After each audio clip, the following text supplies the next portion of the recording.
We'll see. Good morning, good evening, good afternoon, good night, wherever you are today. We are here doing a session of living. Of sorry, I said living world of darkness. It's a darkness in Dublin, and today in Dublin, two kindreds that haven't spoken for a little while find themselves waiting for the ride they have ordered as Alexander went over all the way over to Charlotte's house in his own limousine, but since the limousine is too large to go through the tiny shopping areas that are there, he decided to hire a smaller car, a more tinted car, a more private car. And as he does so, when the car arrives, he waits for Charlotte to come down. Um, it'll take her maybe 5 minutes, perhaps, before she opens the door of her house. She's back at her house for whatever reason. Last time he saw her, she was in Elysium, in the small room that he allowed her to stay in for a single night. She comes out and she's dressed in something rather peculiar, something not of this era. She's wearing a very nice, high collared lace, white lace shirt.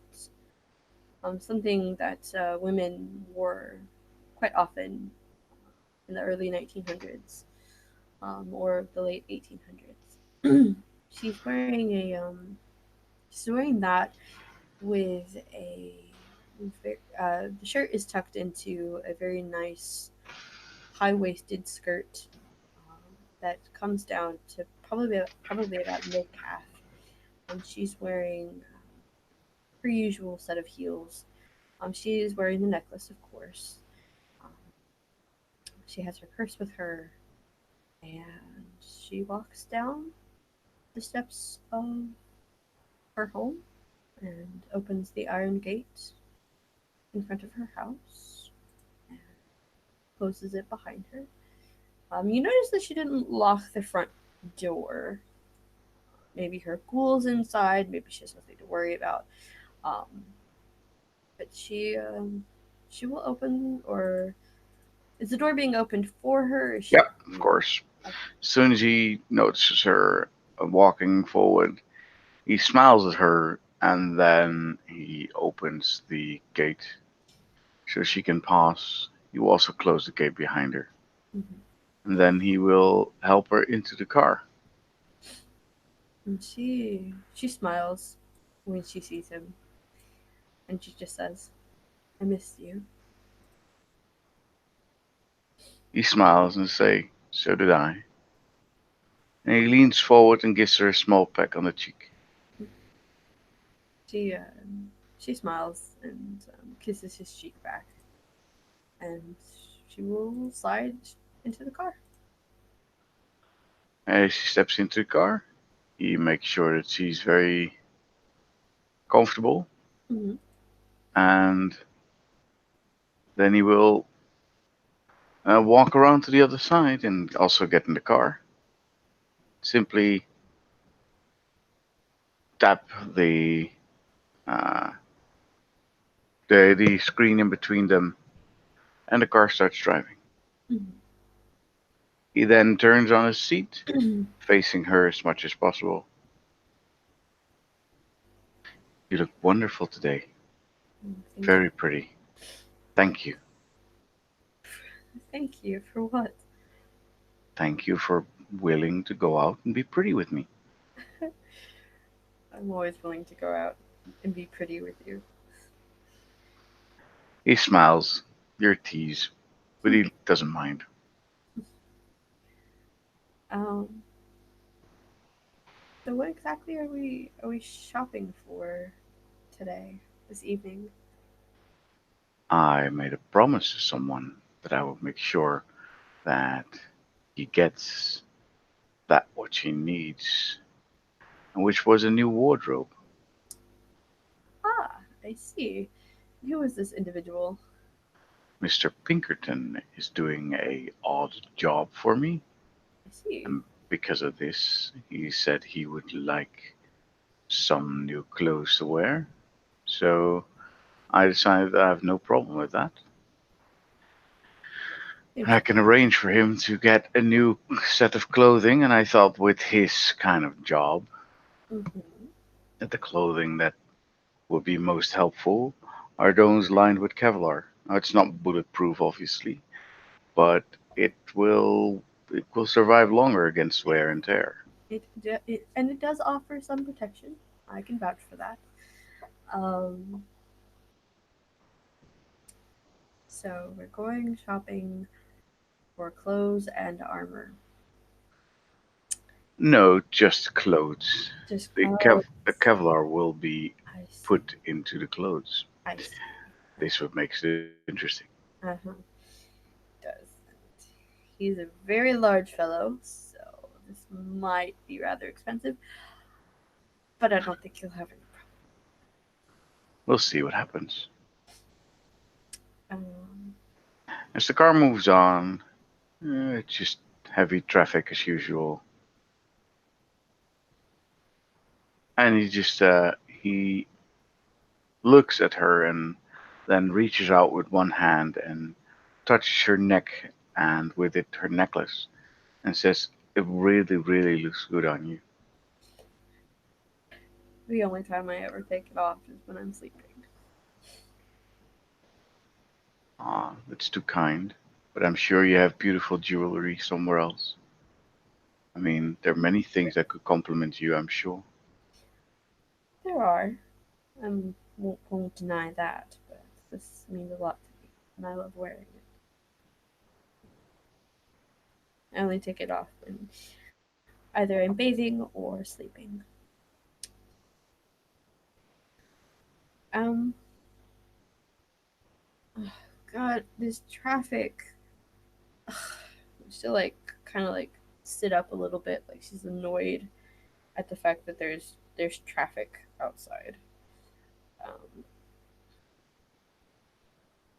He notes her annoyance and then simply, very calmly, pulls her closer like they had on the couch mhm. and says, "Just relax. Just stay here. Soon the car will stop and then we can come out. Shh. It'll be fine. Don't worry about it." But still, um, when he grabs her, um, she'll turn around and she'll look at him, and um, like she's a little bit surprised by this. Um, I know you met with uh, Primitive Noir at my That is at my that is request. correct. She understood why I did the thing that I did. She And is as much as a music enthusiast as you are. sometimes I think she's more of a musical enthusiast. Oh, yes. Um, I know that there obviously you both of you talked about me, considering that was the initial reason for the visit, I believe. Of, of course. Do you mind if I ask what you talked about? No, I do not mind at all. We talked about several things. Such We as talked about um, our mutual care for you and your well being. I was honest to her when I told her that I gave you the idea to run for sheriff. Mhm. And the interesting part is that we both agreed on this. I think that I know that she wants to see things happen for our clan, not just for me in particular, but for our clan as a whole. I know, it makes perfect sense. But I think that the position of sheriff, I've been thinking about it, and I think that with if if not when I take that position, that may offer me some more protection than I have currently. But because I do feel like our illustrious prince looks out for his own, He given is heavily focused on his own agenda. and I saw how he behaved towards Sketcher. I do think that he is sentimental towards certain things, and I think that he cares about his primogen. I think he cares about his seneschal. I think he cares about what goes on in the city, and I think that he cares that perhaps not at the moment, given our current situation, but I do believe that he will need a competent sheriff. Now, I can't speak for the other person running for the position. I can only speak for myself on this matter, but I have certainly proven myself very capable in the ways of combat. Not necessarily politically, but that is subject to change, as are other things. Also a ground of also a ground of combat. Maybe less traveled so. Mm-hmm. So I do believe that it will um, behoove Prince Hennessy to elevate. And the problem is I don't know which connections he's willing to make, which parts he's willing to connect with, so to speak. Mm. Oh, on another note, we have the book. Um, Really? yes, yes, really, it is in Sebastian's care at the moment. Um, I made the decision to, I suppose, test him in a way by allowing him to to keep the book with him to see what he does with it, what decisions he'll make. We were told that reading the book was not necessarily in our best interests. I didn't read the book. I'm simply curious to see if he will read the book or not. I things went rather awry towards the end of our visit to. I don't actually remember out of character. I don't actually remember the name of the society that we visited. Anyways, switching back over, um, things went rather awry towards the end of our visit, and as we were sitting in the car discussing um, me convincing, and she puts an emphasis on the word convincing, um, Henry Cabot, the man we were to meet, Hmm. to relieve himself of the book. I suggested that he should go home to his wife and get some sleep. Did he part with it willingly? He seemed to be relieved. He seemed to be glad to be rid of it. Yes. Interesting. Um, I may have influenced his decision a little bit, but in the end, I do believe he was relieved to be rid of it. Unfortunately, as I said, things went rather awry because of my influencing him, suggesting he go home to his wife and get some sleep. Suffice it to say, I've covered the funeral costs, anonymously, of course, and as I was not aware that his beloved wife, unfortunately, is no longer with us. An oversight on my part, and I perhaps should have phrased things more more concisely. But as I said, suffice it to say, we have the book. Um, Sebastian seems to be rather interested in the occult. Um, Really? I yeah, thought it was more of a computer geek. he's very capable when it comes to that. I think that he, and don't tell them that I told you this. And I'm actually gonna look around like in the limo or the car for any Nosferatu. And so she actually giggles a little bit and she says, "Don't tell them I told you this, but I think that he could possibly be better at computers than any Nosferatu I have ever met."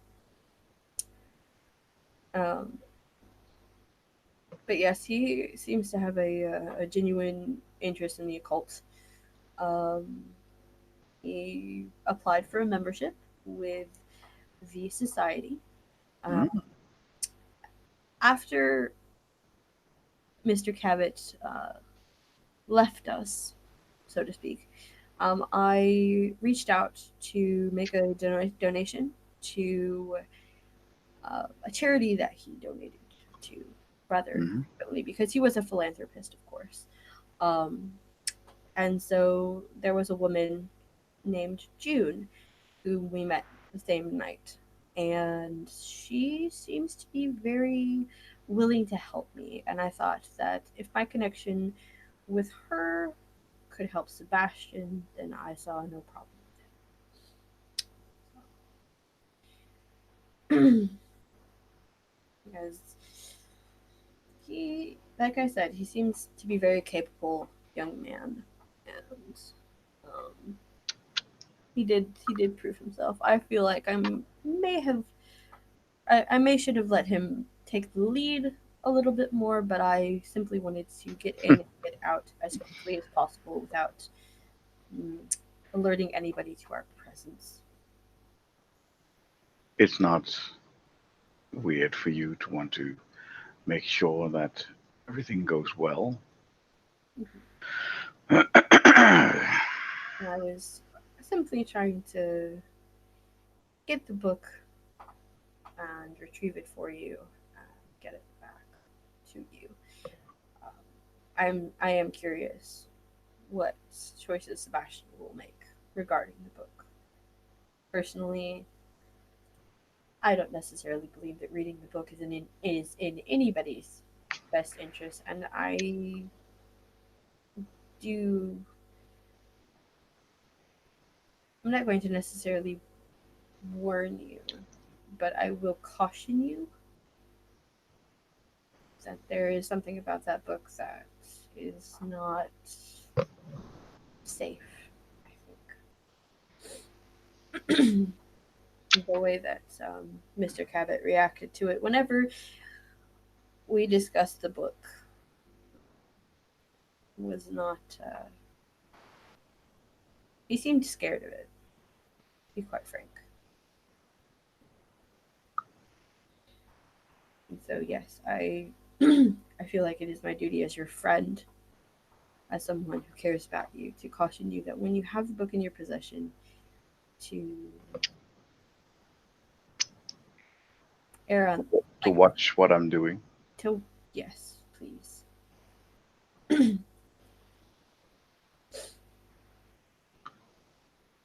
You know more about the occult than I do. I do believe, but and I know mortals tend to scare a lot easier than we do, but I would still err on the side of caution. um, We'll eventually see what happens. mm, of course. Um, so yes, it's rather unfortunate the end result of that evening.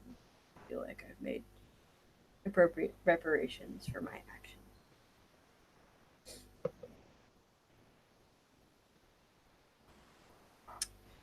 I'm looking forward to actually getting a hand on it. Of course. As soon as I feel like the next time you see Sebastian, have him bring it with him, and you'll have it. And she'll actually, if you've watched the scene, she'll describe the way that it looks to you. It's like kind of like a binder or something like that. Uh huh. It's in a bag. Um, so yeah. So she's gonna actually. You could see him nod, like he understands what it is. So she's actually gonna switch back to the topic at hand. That's kind of that she wanted to talk to you about, and she'll actually is this car big enough for her to possibly like lay down next to him? Yep. So she actually kicks her heels off into the floorboard of the car, and she like puts her feet up on the seat and kind of lays down next to him, getting comfortable. Is she putting her hat on his lap or something? Or Kind of just laying her head on his chest. all right, yeah, I get what you mean. Yeah, that's totally possible.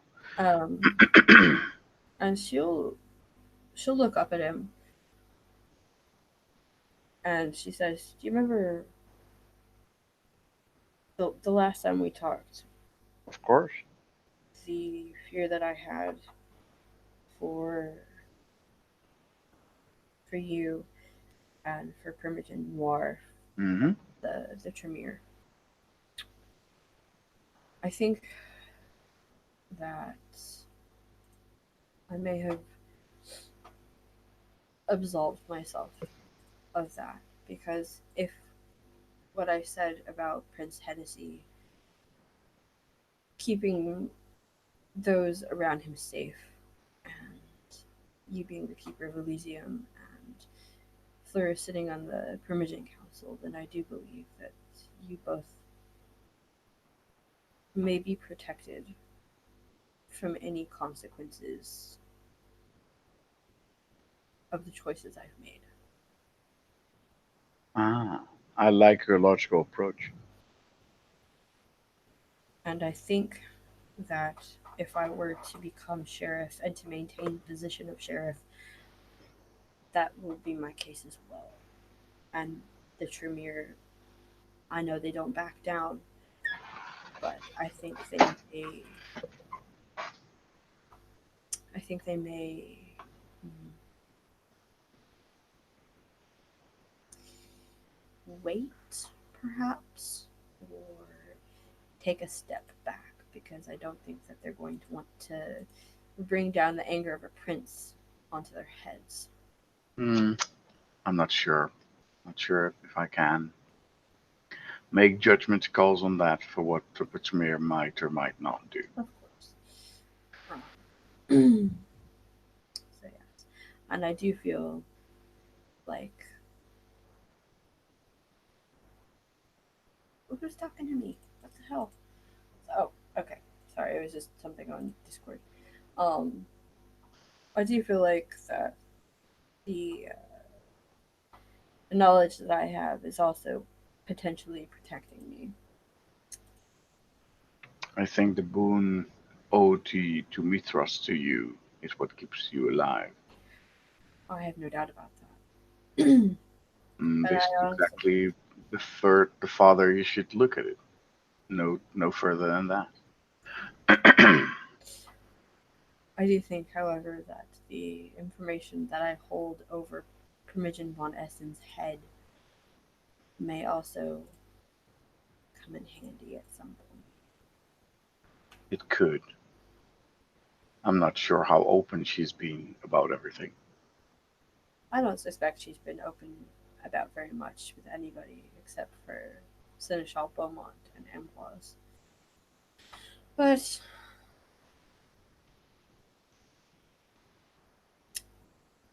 that does not change the fact that I hold something over her at the True. moment. Yes, I will play politics if I have to keep my head attached to my neck. And Wise. I'm not afraid to do so. A wise decision. Mm, I do believe so. It's simply a matter of passing the test that our prince has yet to set for me and the other candidate. Really? Has it not begun yet? No, not yet. I think we are waiting till the situation with Aishar either happens or blows over before he makes the decree of uh, of the test to appoint his new sheriff, which does make sense. With so much going on right now, it doesn't seem very sensible to be playing that political game until after we know that the world is safe and that we have somewhere to live safely. Safely. Now that's an interesting word. Relatively speaking. He strokes her hair as she's lying next to him. She's talking about all her plans and all her ideas. He's just happy that she's there.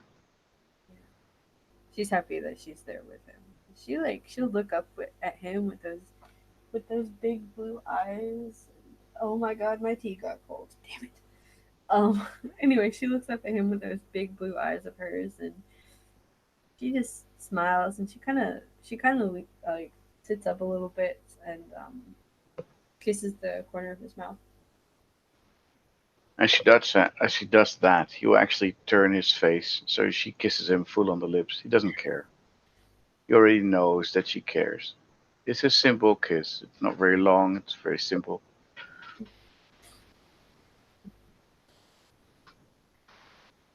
She's blushing a little bit because she does have blush of health. As she's blushing, he smiles. Don't think you have to worry about pretending anymore. We are in the car. The car is an extension of what I am at the moment. It's not. Nobody can see you here. Fine. Um, she's she'll just say, "I miss the piano." Really? Yes, I do.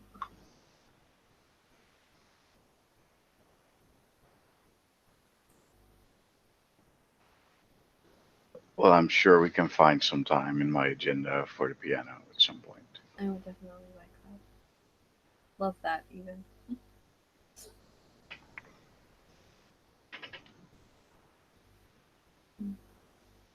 And she takes his hand and she kind of just like slides her fingers between his and just kind of rests um rests it there pretty much until like the car stops and they get out.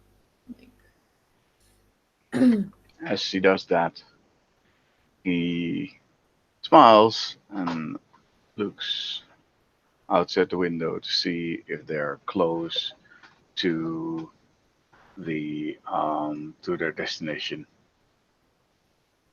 Doesn't detach. He also doesn't connect any further. And then he notices that the car is about to stop. As it stops, he looks and waits until she's ready to move out.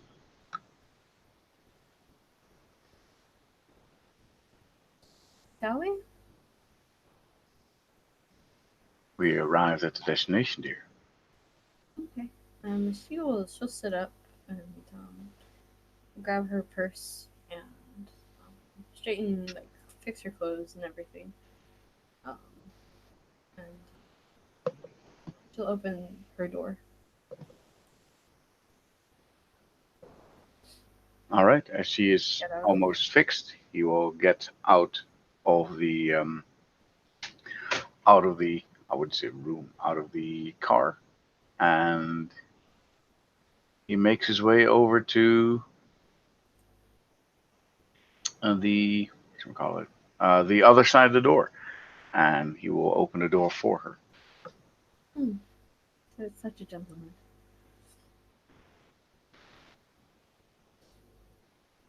And she'll get out of the car. She's actually looking at the place that they're at, like where they have arrived to.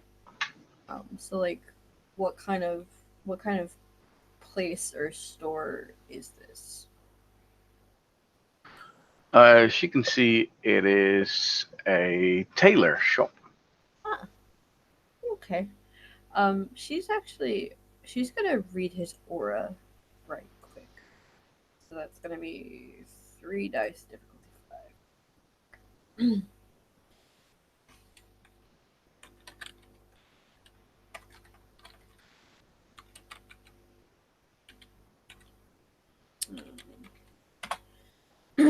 uh, one success, not He is one hell of a vampire. enough. Yeah.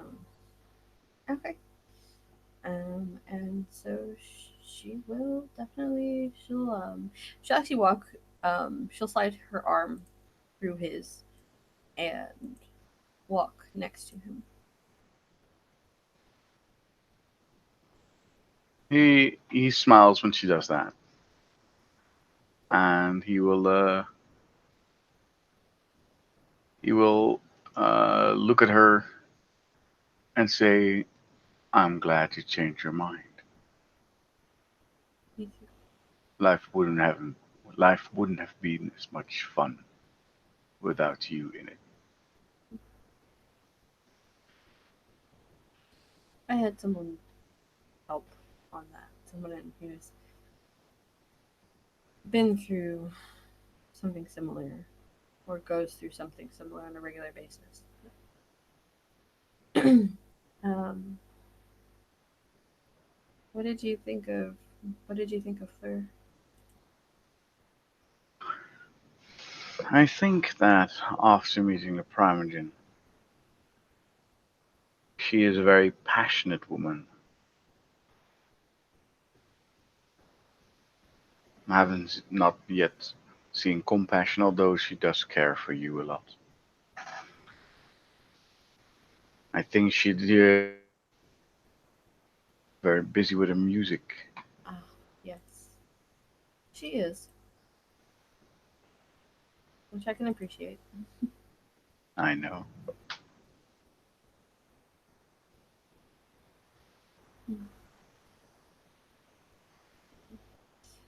And Charlotte will, I guess, as we're getting closer into the store,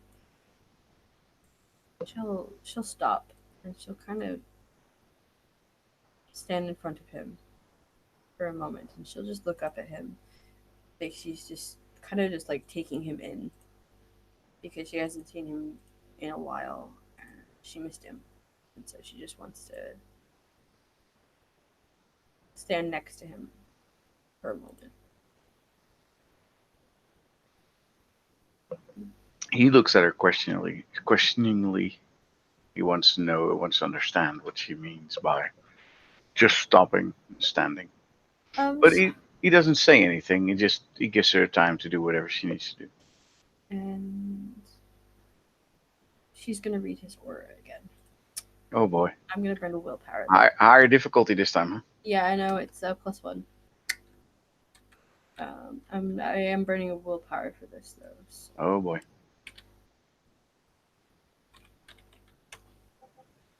2 successes. That gives me. Give me a second. I can tell you.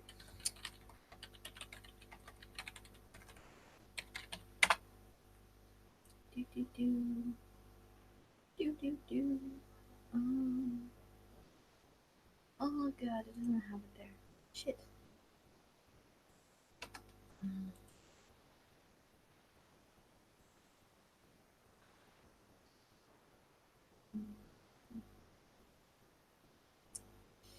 Can distinguish the main color. What's the main color of his aura right now?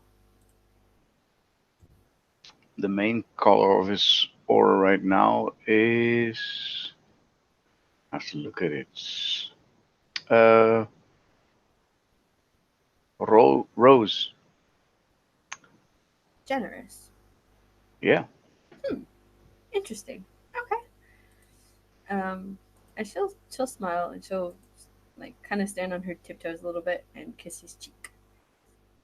As she does that, he will help her. He will almost lift her up so she can properly kiss his cheek instead of standing on her tiptoes. Hmm. But he likes um, her almost giddy nature that comes out at this moment. Yeah. She you actually notice that she seems to be she seems jovial right now. Like she's really happy. Um, and she'll slide her arm back through his and I guess we're gonna walk into the store and buy the stuff. Yeah, he's gonna walk with her into the store, and they're gonna meet some person out in the back. Hmm. The store is obviously open for them at this moment because, well, normally at daytime they can't really shop, and this didn't call for an online shopping moment. Of course, this is all tailor made. Yeah, yeah, most things are tailor made. It's not a very large shop. It's not like a great store. It has all kinds of custom made suits, Mm-hmm. and this is just another custom made suit. And he goes over to the person in the back, and he greets him with a nod,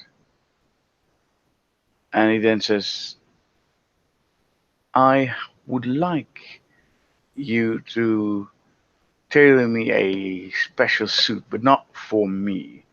It's for a friend who is very abnormal in size.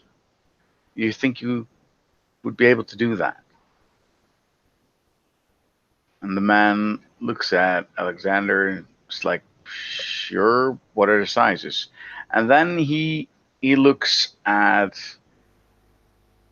Charlotte. Charlotte will look back at him. "Do you remember the size of Mr. Pinkerton?" Yes, I do. And she gives his exact measurements. Like this is not the first time she's done this.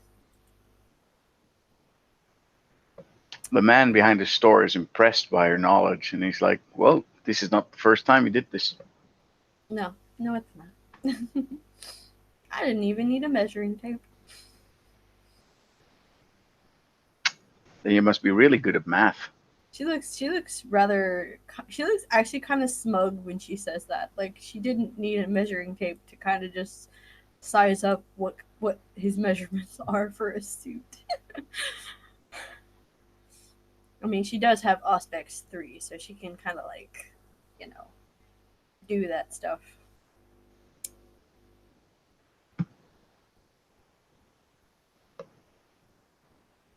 Well, the man is impressed. He's definitely looking at all her skills and taking up every single measurement. And halfway through, he says, "Wow, it's a big fella, ain't it?" Near's probably over 7 feet tall. Yes. Yeah, it makes sense that he needs tailored suits. You can't buy that in big and tall.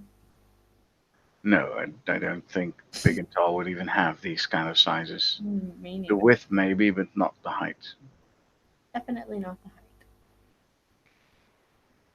height. While you guys are dealing with the suit and measurements and such, Hmm.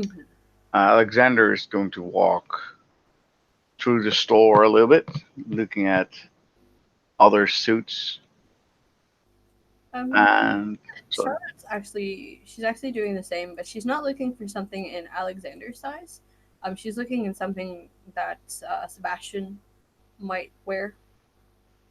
Because I mean, it's always cool to have a nice suit. Um, she will mention to you in the when you were still in the car that she did buy him a suit.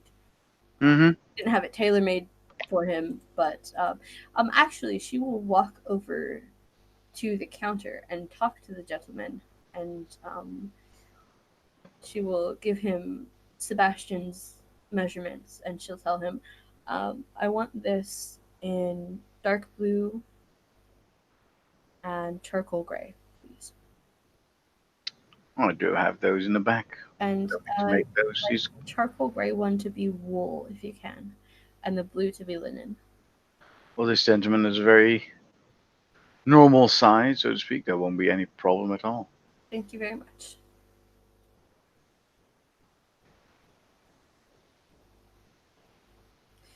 And she'll actually turn to Alexander and just say, "A gift." Making some friends on the Malkavian side. I feel like Sebastian could use something nice to wear when the occasion calls for it. I'm feeling rather generous at the moment. And she'll give Alexander a rather knowing look when she says that. Alexander not aware that his mood was so generous. Then again, yeah, he just smiles. He acknowledges that fact.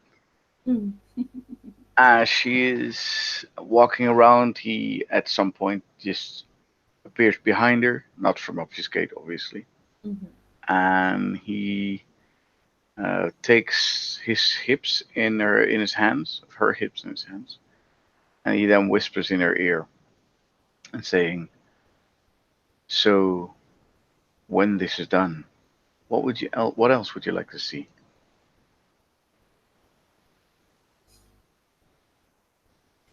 And she'll kind of tilt her head and look at him. She'll just smirk. Um,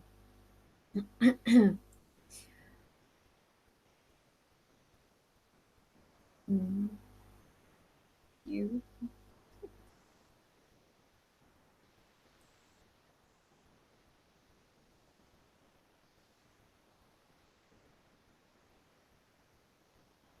Did you enter something? I didn't hear you. She'll turn her head and she'll smirk and she'll just say, "You." He And gives her, you'll he act, gives he you'll gives her a smile, you'll and actually notice that since the guy in the back or the guy isn't around, her fangs extend a little bit, not in an aggressive nature, but more teasingly, and she'll kind of just like run her tongue over one of them and smile at him before she retracts them again. he smiles. He likes her teasing, and he kisses her neck since he's standing behind her, Mm, and he says, "That could be arranged, mm, I'm sure. but first, I would like to buy you a new dress, if I may." New dress. Do you have anything in mind? I have several things in mind, Such as? but it all depends on what you like. Mm. And she'll give you like she'll actually ask you, is this something to or something to wear in polite company or something just for everyday wear? Well, at the moment, I'm thinking something you would wear when we're together outside.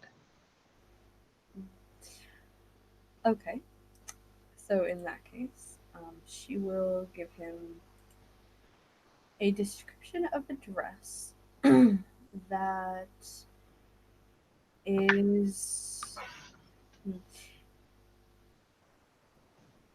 Hmm. How to describe this? It is a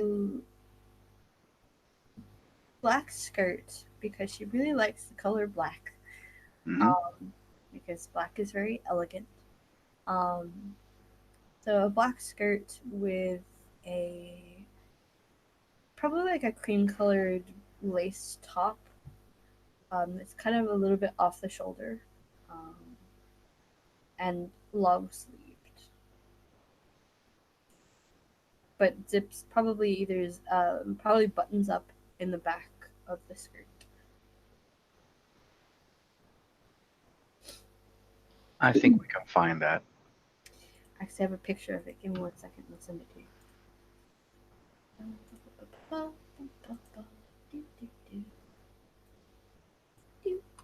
Something like that.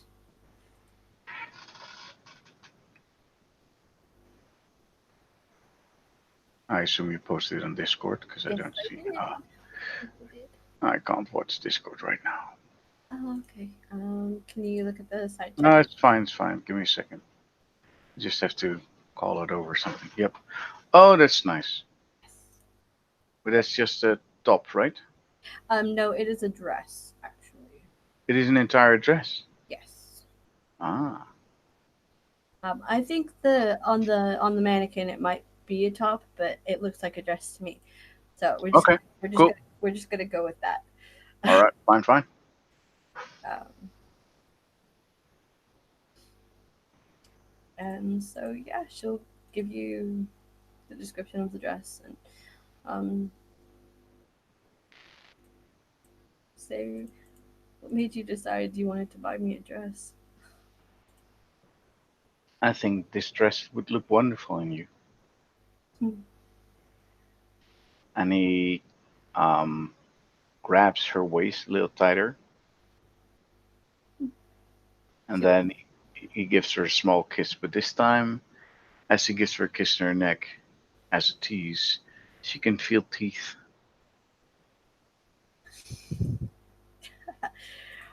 I suppose fair is fair. And then he smiles and says, "Well, looks like we will be done here soon.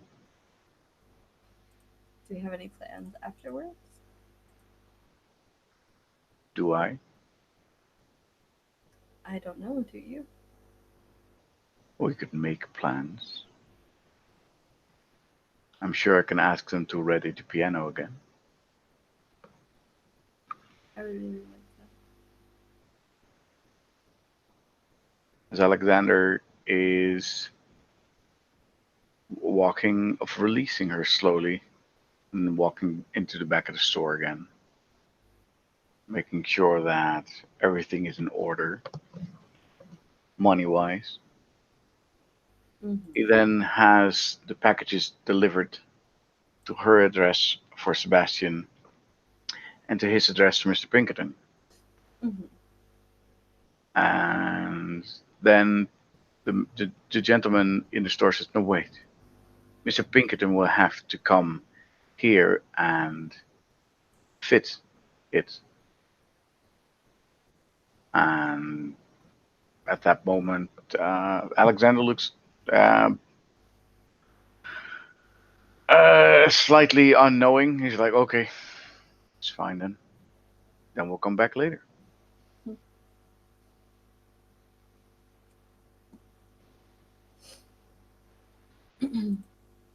And he walks back to the front, walks back towards Charlotte, and says, "Are you ready?" Mm-hmm. Thanks.